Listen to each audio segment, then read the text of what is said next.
আসসালামু আলাইকুম। ওয়ালাইকুম আসসালাম। Good morning DXN. Good morning direction. সামনে তো কম কেন? Good morning DXN. Good morning direction. আজকে এখানে আমি ফিলিংস শেয়ার জন্য এসেছি, সময় খুবই কম। তো তার মধ্যে আমি কৃতজ্ঞতা স্বীকারটা সর্বপ্রথম রাখতে চাই আমার সকল আপলাইনদের প্রতি। আমার সম্মানিত আপলাইন ওসমান মোহাম্মদ রহমান ভাই, শাহজাহান হাজি ননি ভাই, আহসান হায়দার, ইশরাত জাহান আপু এবং আশিক আলী। এবং সেই সাথে যাদের ছাড়া আমি এই জায়গায় আসতে পারতাম না, আমার সকল বিজনেস পার্টনার যাদের অবদান সব থেকে বেশি আমার এই পর্যায়ে আসার জন্য, সকলের জন্য আমি কৃতজ্ঞতা স্বীকার করছি। এবং ফিলিংসটা একটু শেয়ার করতে চাই। ফিলিংস আমি বুঝতে পারবো, আপনারা বুঝতে পারবেন যে ফিলিংসটা আমার আসলে কি হচ্ছে।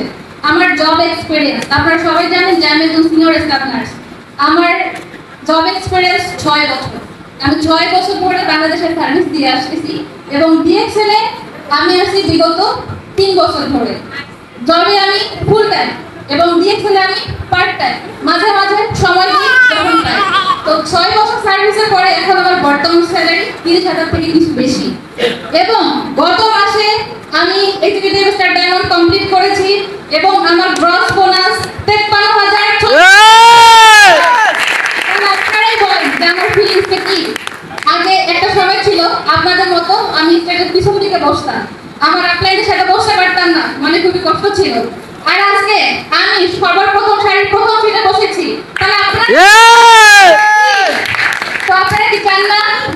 আশা করি যে এখান থেকে প্ল্যাটফর্ম আপনারা অনেকে জিজ্ঞেস করে দিয়েছেন টিকবে কিনা। আমার কথা হলো যে দিয়েছেন আসলে দিয়েছেন থাকবে। আপনি দিয়েছেন আসছেন, আপনি দিয়েছেন থাকবেন কিনা এটা আপনার উপর ডিপেন্ড করে। এখান থেকে চাইলেই অনেক কিছু করা সম্ভব।